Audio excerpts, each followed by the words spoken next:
Hello guys, welcome back to my channel guiding along. मैं हूं अदिति गुप्ता और मेरी एक्साइटमेंट देख के आप समझ ही गए होंगे कि IBPS PO की नोटिफिकेशन आ गई है। I am very pretty sure कि आप सबको ऑलमोस्ट पता ही होगा कि IBPS PO की नोटिफिकेशन आ गई है और 4,455 वैकेंसीज आई है। You can not even imagine ये कितनी ज़्यादा होती है। और अभी तो सारी बैंक्स ने अपनी वैकेंसीज रिपोर्ट भी नहीं की है, तो बम्पर वैकेंसीज आई है। मतलब आप लोगों के लिए इससे बेटर अपॉर्चुनिटी नहीं हो सकती कि IBPS PO प्रोबेशनरी ऑफिसर्स की इतनी वैकेंसी आई है। तो मैंने सोचा इस पर एक डिटेल्ड वीडियो बनाना तो बनता है। तो इस वीडियो में क्या होगा उसके बारे में बात करते हैं। पहले तो मैं नोटिफिकेशन जो है उसे ब्रेक डाउन करके आपको ईजी वे में समझा दूंगी। आपके लिए जो जो इंपॉर्टेंट फैक्टर्स हैं, जैसे कि eligibility, age, educational qualification, number of vacancies, banks कौन सी है, सब कुछ मैं आपके लिए एक ब्रेक डाउन कर दूंगी जो भी आपके लिए इंपॉर्टेंट है। सेकेंड, मैं बताने वाली हूँ कि मेरी जो अगली वीडियो होगी उसमें आपको एप्लीकेशन फॉर्म फिल करके दिखाऊंगी कैसे फिल करते हैं, क्योंकि ना एप्लीकेशन फॉर्म में कई सारे मिस्टेक्स होने के चांसेस होते हैं। एंड आई वुड प्रेफर कि आप ना 3-4 दिन वेट करो, अभी तुरंत मत भरो, क्योंकि इसमें हमें बैंक के प्रेफरेंसेस देने होते हैं। ठीक है, तो अभी ना कुछ बैंक्स ने अपनी वैकेंसीज रिपोर्ट नहीं की है, तो let's wait till like the end of this week. उसके बाद हम फॉर्म्स भरेंगे। वैसे भी आपके RRBs के एग्जाम है, तो इट इज़ बेटर कि आप RRB पे अभी फोकस करो। 21 दिन हमेशा IBPS देता है, इस बार भी दिए हैं। 1 अगस्त टू 21 अगस्त आपके पास टाइम है। एकदम एंड तक का वेट नहीं करना है, क्योंकि एंड तक वेट करते तो जैसे IBPS क्लर्क में हुआ था, बहुत पेमेंट स्टक हुए थे, वो नहीं करना है। बट हम समवेयर इन द मिडल हम फॉर्म्स फिलअप कर देंगे। तो एक ट्यूटोरियल वीडियो कि एप्लीकेशन फॉर्म कैसे फिल करना है उसका मैं वीडियो डाल दूंगी। थर्ड थिंग, बहुत लोग होंगे कि IBPS का नोटिफिकेशन आ गया, अब जाके वो सोचेंगे कि पढ़ना स्टार्ट करना है, करेक्ट। तो उनके लिए क्या स्ट्रैटेजी होनी चाहिए, what should be the strategy to prepare for IBPS PO specifically. उसके लिए एक वीडियो मैं डाल चुकी हूँ उन स्टूडेंट्स के लिए जिनकी प्रिपरेशन सिलेबस कंप्लीट है, बस प्रैक्टिस की ज़रूरत है। उनके लिए एक वीडियो डाल चुकी हूँ, उसका डिस्क्रिप्शन में मैं लिंक दे दूँगी और यहाँ पे मैं अटैच भी कर दूँगी। सेकेंड, स्टूडेंट्स वो होंगे जो बहुत थोड़ी पढ़ाई कर रखी है, एकदम बिगिनर्स हैं। वो क्या कर सकते हैं कि 2-2.5 महीने में उनकी प्रिपरेशन थोड़ी बहुत अच्छी हो जाए और वो प्रीलिम्स कट ऑफ के हिसाब से क्लियर कर ले और मेंस तक उनकी प्रिपरेशन अच्छी हो जाए। इसके बारे में हम डिस्कशन करेंगे। तो आज की वीडियो स्पेसिफिकली रहेगी IBPS PO की जो नोटिफिकेशन है उसके बारे में, और मैं डिस्कस करूँगी कि कट ऑफ्स क्या रहती है, generally previous year cut offs क्या थी, और हम डिस्कस करेंगे सैलरी क्या रहती है, ताकि आपको मोटिवेशन मिले पढ़ने के लिए। तो स्टार्ट करते हैं आज की वीडियो। तो जैसा कि आप देख सकते हो, ये है IBPS की नोटिफिकेशन 2025-26 सेशन के लिए, क्योंकि आपकी नेक्स्ट ईयर जो नेक्स्ट फाइनेंशियल ईयर है उसमें आपकी जॉब लगेगी। तो ये है IBPS का जो एप्लीकेशन मतलब डेट्स है। ठीक है, देखो हमेशा IBPS ना आपको 21 दिन का टाइम देते हैं एप्लीकेशन फॉर्म फिल करने के लिए, हमेशा से रहा है। तो 1 अगस्त से लेके आपके पास 21 अगस्त तक का टाइम है। ठीक है, इसमें पेमेंट और जो आपका IBPS का फॉर्म फिलिंग है सब इसी डेट्स के बीच में होगा। PET होती है pre exam training. Pre exam training कुछ स्टूडेंट्स को दी जाती है, जिसमें ना उनका मतलब कुछ क्राइटेरियाज होते हैं उस हिसाब से दी जाती है, वो सितंबर में होगी। ठीक है, उसके बाद अक्टूबर में आपका प्रीलिम्स का एग्जाम होगा। मैंने पहले भी बताया था जब मैंने अपनी स्ट्रैटेजी वीडियो दी थी कि अक्टूबर के एंड की तरफ 19-20 अक्टूबर को प्रेडिक्ट किया जा रहा है कि प्रीलिम्स का एग्जाम होगा, और नवंबर के आसपास आपका हो जाएगा मेंस। तो आप मान लो कि मेंस और प्रीलिम्स के बीच में मैक्स टू मैक्स आपके 20 से 25 दिन मिलेंगे, आपको ज़्यादा से ज़्यादा 1 महीना मिल जाएगा। ठीक है, उसके बाद दिसंबर के एंड में या जनवरी के स्टार्टिंग में आपके रिजल्ट्स आते हैं मेन के, उसके हिसाब से फिर आपके होते हैं इंटरव्यूज जो होते हैं जनवरी या फिर फरवरी में। जनरली फरवरी में होते हैं, मेरे भी फरवरी में हुआ था लास्ट ईयर। ठीक है, उसके बाद 1 अप्रैल को रिजल्ट आता है, हमेशा ये फिक्स्ड है। 1 अप्रैल को IBPS अपना रिजल्ट देता है, क्लर्क का भी, PO का भी, SO का भी। ठीक है, ये हो गई डेट्स की बात। अब हम आते हैं क्राइटेरिया और क्या फैक्टर्स है। जो ये इंडेक्स दिया हुआ होता है आपको, जो जो आपको देखना है फॉर्म में मतलब नोटिफिकेशन में, वो आप इंडेक्स के थ्रू पेज नंबर्स देख के देख सकते हो। ठीक है, यहाँ पे डायरेक्ट आपको एक लिंक भी दिया हुआ है जिस पे क्लिक करोगे तो आप डायरेक्ट एप्लीकेशन फॉर्म ओपन कर सकते हो और फिल आउट कर सकते हो। अब आते हैं इंपॉर्टेंट चीज़ पे कि कौन सी बैंक है। तो 11 बैंक्स है, ये सारी की सारी जिन नेशनलाइज्ड बैंक्स है जिनकी IBPS PO की पोजीशंस के लिए एग्जाम लेता है। करेक्ट, SBI अपना अलग एग्जाम लेता है। उसके अलावा जितनी भी नेशनलाइज्ड बैंक्स है उनका जो है ये 11 बैंक्स का IBPS एग्जाम लेता है। ठीक है, अब आते हैं, ये देखो अब ये जो CRPO MT होता है उसका फुल फॉर्म बता दूं तो common recruitment process for probationary officers / management training, और ये इसका 14th टर्म है, मतलब 14th टाइम PO के एग्जाम्स हो रहे हैं। ओके, इसका मतलब ये होता है। ठीक है, अब नीचे आते हैं तो डेफिनेटली आप इंडिया के सिटीजन होने चाहिए या सब्जेक्ट ऑफ नेपाल, भूटान, ये मतलब तिब्बतन रेफ्यूजी, आप इनमें से किसी भी में फॉल करते हो तो आप एलिजिबल हो एग्ज़ाम देने के लिए। अब इम्पॉर्टेंट फैक्टर जो कि काफ़ी स्टूडेंट्स को प्रॉब्लम आती है, ये वाला फैक्टर है एज का। देखो IBPS हमेशा जिस दिन फॉर्म की डेट स्टार्ट होती है एप्लीकेशन की, उस डेट के हिसाब से आपकी एज काउंट करता है, ठीक है।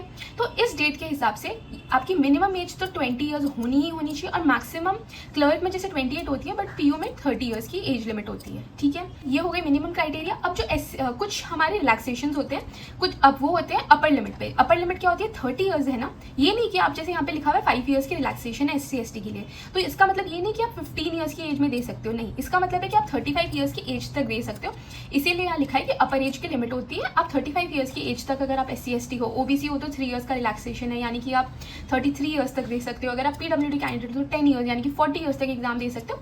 तो आप उस हिसाब से अगर आप किसी भी इसी कैटेगरी में फॉल करते हो तो आप अपनी एज एलिजिबिलिटी देख सकते हो, ठीक है।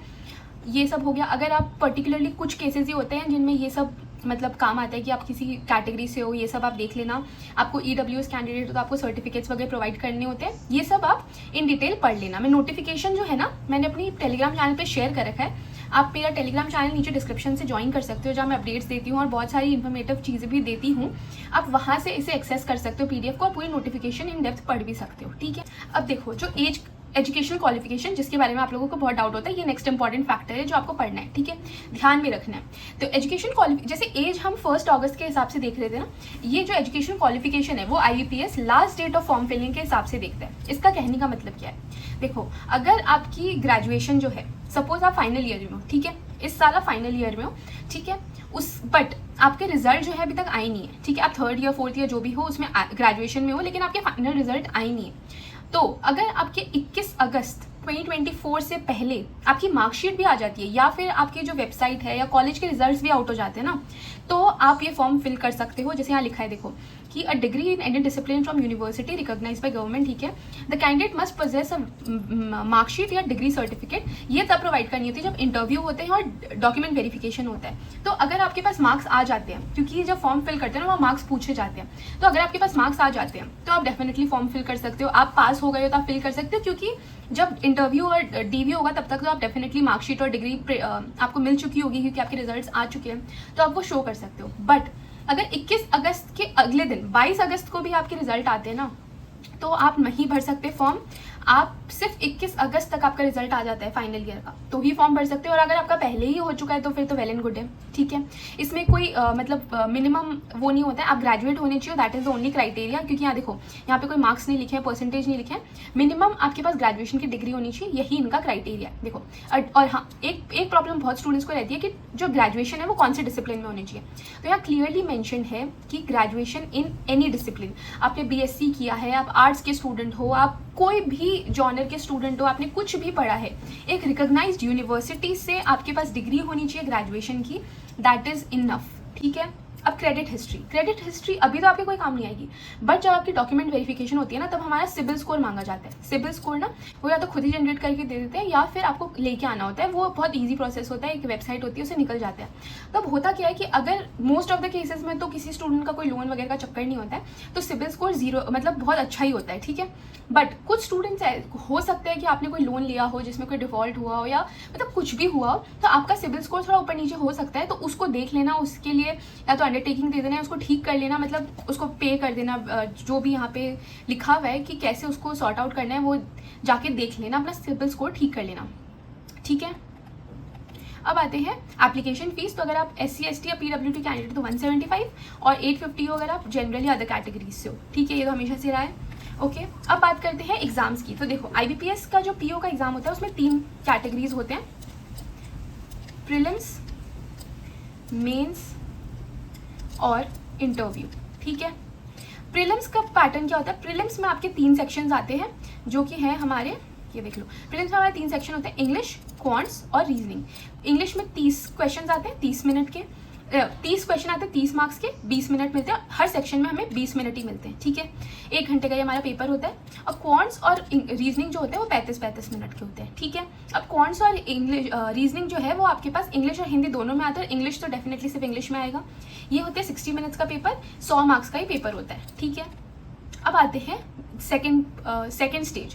प्रीलिम्स क्लियर होने के बाद ही आप मेंस दे सकते हो, करेक्ट। तो प्रीलिम्स होने के बाद मेंस में कौन से सब्जेक्ट आते हैं, रीजनिंग और कंप्यूटर आते हैं। कंप्यूटर के क्वेश्चन नहीं देखे हैं, बहुत सालों से नहीं आए हैं, रीजनिंग के ही रहते हैं, उसमें क्रिटिकल रीजनिंग ये सब आती है। उसके बाद जनरल अवेयरनेस, इकोनॉमिक न्यूज़ और बैंकिंग अवेयरनेस आती है, ठीक है। करंट अफेयर्स, ये जनरल अवेयरनेस और करंट अफेयर्स हो गया। तो रीजनिंग और कंप्यूटर एप्टीट्यूड आपके 45 क्वेश्चन 60 मार्क्स के होते हैं, 60 मिनट्स मिलते हैं। यहाँ पे आपका होता है 40 questions 40 marks 35 minutes. English language की बात करें तो 35 क्वेश्चंस 40 मार्क्स और 40 मिनट्स मिलते हैं, ठीक है। डेटा एनालिसिस और इंटरप्रिटेशन आपका कौन सी हो गया, जिसमें आपकी अर्थमेटिक आ जाएगी, स्पीड मैथ्स भी आ जाएगी। ये हो गया हमारा डीआई, और ये मेजरली डीआई डोमिनेट करता है, इसलिए यहाँ पे डेटा एनालिसिस एंड इंटरप्रिटेशन लिखा है, ठीक है। इसमें वो स्टेटमेंट बेस्ड क्वेश्चन ये सब आते हैं, ठीक है। ये भी 35 मिनट का होता है, 35 क्वेश्चन होते हैं, 60 मार्क्स के होते हैं और 45 मिनट्स के होते हैं, ठीक है। तो टोटल ये पेपर 3 घंटे का होता है। ये जो ऊपर के सेक्शन है 155 मार्क्स, 200 मार्क्स, 155 क्वेश्चन। अब क्लर्क में ऐसा नहीं होता, लेकिन टीओ में ना एक एडिशनल पेपर होता है जो क्वालिफायर होता है। अगर आपने इन सबको क्लियर भी कर लिया, फिर भी अगर ये क्लियर नहीं हुआ, जो कि है हमारा डिस्क्रिप्टिव राइटिंग, तो ये पूरा क्लियर होके भी आप एलिजिबल नहीं होगे इंटरव्यू के लिए, आप आउट हो जाओगे उसी प्रोसेस में। इसमें एक लेटर आता है, एक ऐसे आता है, ठीक है, जो 25 मार्क के होते हैं। 10 मार्क का मेरे हिसाब से लेटर आता है और 15 मार्क का ऐसे आता है। 30 मिनट मिलते हैं, हमें कीबोर्ड में इसकी प्रैक्टिस करनी होती है डिस्क्रिप्टिव की। इसकी मैं अलग वीडियो बना दूंगी। IBPS में सेक्शनल कट ऑफ होता है, ये ध्यान रखना, SBI की तरह नहीं होता है। इन पांचों के पांचों सेक्शन में आपकी सेक्शनल कट ऑफ क्लियर होनी चाहिए, ठीक है। अब आते हैं दूसरे इंपॉर्टेंट चीज़ों पे, वो है हमारा, जैसे ही हमारा ये आ जाता है प्रीलिम्स और मेंस का स्कोर, ठीक है। उसके मेंस का जब स्कोर आ जाता है तो प्रीलिम्स का तो कोई देखो मतलब ही नहीं होता। प्रीलिम्स एक बार हो गया, आपने क्लियर कर लिया, ठीक है। मेंस का जो कट ऑफ स्कोर है उसके आने के बाद होता है आपका इंटरव्यू, ठीक है। अब इंटरव्यू होता है आपके 100 मार्क्स का, ठीक है। मेंस था 200 मार्क्स का, अब मेंस था आपके 200 मार्क्स का, करेक्ट, और इंटरव्यू होता है आपके 100 मार्क्स का। तो इनको क्या किया जाता है, इस 200 मार्क्स को 80 मार्क्स में कन्वर्ट किया जाता है, और जो इंटरव्यू के 100 मार्क्स है, ठीक है, उसको ये कन्वर्ट करते हैं 20 मार्क्स में। और 80:20 यानी कि 4:1 के रेशियो में मेंस और इंटरव्यू के मार्क्स साथ में अक्यूमुलेट करके हमारी फाइनल कट ऑफ निकलती है, ठीक है। ऐसा नहीं कि आपने मेंस क्लियर कर लिया तो अब हो गया, अब बस इंटरव्यू में अच्छा करना है, नहीं। आपको मेंस प्लस इंटरव्यू इसके मार्क्स ऐड करके आपकी क्लियर होती है final cut off. Generally 100 marks जो है ये 80 + 20, उसमें 45 के आसपास ये कट ऑफ जाती है, ठीक है। लास्ट ईयर भी इसी के आसपास गई थी, ठीक है। ये हमें क्लियर करना होता है। अब बात करते हैं आगे, कुछ इंपॉर्टेंट है तो देख लेते हैं, ठीक है। ये PET के बारे में है, ये आप देख लेना। देखो यहाँ पे लिखा हुआ है इंटरव्यूज़ के बारे में, इसमें भी देख लेना। मैंने ओवरऑल जिस्ट तो आपको बता ही दिया कि क्या था इंटरव्यू का, ठीक है। यहाँ पे वेटेज वगैरह लिखा हुआ है, देखो 80:20 जैसे मैंने आपको बताया, करेक्ट। उसके बाद आते हैं अब हमारे कुछ इंपॉर्टेंट, ये जो सर्टिफिकेट्स वगैरह आपको लगेंगे वो दिया हुआ है कि आपको क्या क्या लेके जाना होता है जब भी जो भी एग्जाम्स होते हैं उनके स्टेजेस के हिसाब से, ठीक है। अब एक फ़ोटो खिंचवा लेना जो कि मैक्सिमम 6 मंथ्स पुरानी होनी चाहिए, और उस फोटो का ना आप एक सॉफ्ट कॉपी रखना। सॉफ्ट कॉपी क्या होता है, आप जिससे भी फोटो खिंचवाते हो ना वो आपको मेल कर देते हैं, वो मेल में रखना। क्यों? क्योंकि ना ये फोटोज़ हर एग्जाम में बहुत काम आती है। डॉक्यूमेंट वेरिफिकेशन में इतनी फ़ोटोज़ मांगते हैं, एग्जाम के तीनों स्टेजेस पे मांगते हैं, फिर आपके शायद ज्वाइनिंग के टाइम मांग लेंगे, ये फोटो हर जगह काम आएगी। तो इसको अभी सपोज आपने 20-30 कॉपीज़ करा ली, फिर कभी ज़रूरत पड़ी तो मेल के थ्रू फिर से कॉपी हो जाती है, वो फिर से निकल जाती है, क्योंकि सेम फोटो तो आप खिंचवाओगे नहीं और ऑब्वियसली वो सेम आएगी भी नहीं। तो सेफर साइड के लिए उसको मेल में ले लेना, जिससे भी खिंचवाते हो मेल में दे देते हैं आजकल। सॉफ्ट कॉपी रखना और जितनी बार चाहिए उसको प्रिंट करा लो, ठीक है। ये हो गया। तो ये था मेजरली पूरा ये आपका IBPS का नोटिफिकेशन। इसे अच्छे से पढ़ लेना, जो भी इंपॉर्टेंट था मैंने आपको बता दिया है, ठीक है। अब तो सबसे इंपॉर्टेंट पार्ट जिसका आप सब वेट कर रहे थे, ये है वैकेंसीज IBPS की इस साल की। तो देखो इसको मैं थोड़ा जूम कर देती हूँ। देखो यहाँ पे टोटल, जैसा मैंने आपको स्टार्टिंग में भी बोला, थंबनेल में भी देखा होगा, इतनी तो वैकेंसीज आई हैं टोटल, ठीक है। इसमें बैंक और आप देख सकते हो कि मतलब लास्ट ईयर 3000 के आसपास कुछ वैकेंसीज थी, ठीक है।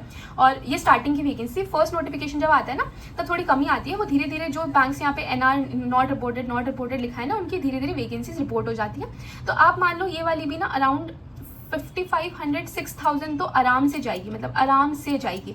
तो आपके पास इस बार बम्पर वैकेंसीज आई है। देखो आप यहाँ देखोगे तो बैंक ऑफ बड़ौदा ने अभी तक रिपोर्ट नहीं की है, बैंक ऑफ इंडिया ने 885 वैकेंसीज निकाली है, 750 वैकेंसीज है कैनरा बैंक की, बैंक ऑफ महाराष्ट्र भी नॉट रिपोर्टेड है, और हमेशा की तरह मेरी बैंक जो सेंट्रल बैंक ऑफ इंडिया है उसने भर के वैकेंसीज निकाली है, 2000 वैकेंसीज। आप सोच सकते हो 2000 वैकेंसीज एक सिंगल बैंक की आई है।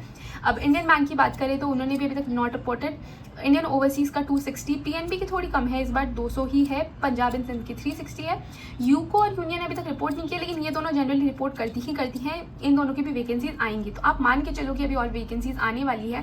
तो आप देख सकते हो कि कितनी वैकेंसीज आई है, मतलब दिस इज़ लाइक इस साल की सबसे बड़ी अपॉर्चुनिटी, क्योंकि हमें नहीं पता है कि हर साल ऐसा बोला जाता है कि एनईटी आ जाएगा, उसके बाद आपको एग्ज़ाम देना ज़्यादा डिफिकल्ट हो जाएगा। तो इस साल अगर आप स्टूडेंट हो जो बैंक के एग्ज़ाम्स दे रहे हो तो डेफिनेटली बहुत अच्छी गोल्डन अपॉर्चुनिटी है, इसको नहीं खोना है, इस पर पूरी मेहनत करनी है। 4455 vacancies plus more coming soon is too much. आप सोच सकते हो मतलब कितनी बड़ी अपॉर्चुनिटी है आपके पास।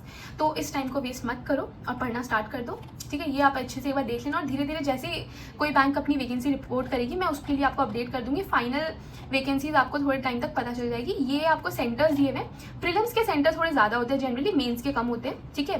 तो एक बार आप जिस भी स्टेट से फॉर्म भर रहे हो ना, स्टेट वैसे फ़र्क नहीं पड़ता, ये जो स्टेट्स हैं वो सिर्फ सेंटर के लिए दिए होते हैं। तो आप देख लो ना, जैसे यहाँ दिया हुआ है प्रीलिम्स सेंटर, मेन सेंटर, तो इस हिसाब से आप जिस स्टेट में फॉलो करते हो, दे रहे हो एग्जाम जिससे भी, उसमें अपने सेंटर्स देख लेना, उस हिसाब से अपना सेंटर फिल कर लेना। देखो यहाँ पे, ठीक है।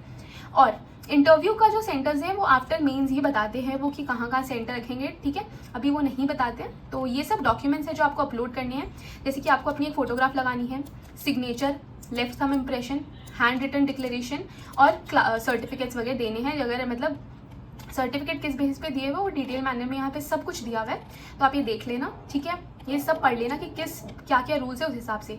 वो जो डिक्लेरेशन है ना, ये आप ज़रूर नोट कर लो। डिक्लेरेशन में बहुत स्टूडेंट्स को डाउट होता है, डिक्लेरेशन में आपको यहाँ जो ये दिया है वही एग्जैक्ट कॉपी करना है। इसकी मैं फोटो शेयर कर दूंगी टेलीग्राम चैनल पे अभी वीडियो अपलोड करते ही। तो आपको ये सेम डिक्लेरेशन ही लिखना है, इसमें एक लेटर का भी फ़र्क नहीं होना चाहिए, एग्जैक्टली सेम होना चाहिए, बस आपका यहाँ नाम होना चाहिए, ओके। तो ये है आपकी प्रॉपर डिटेल नोटिफिकेशन।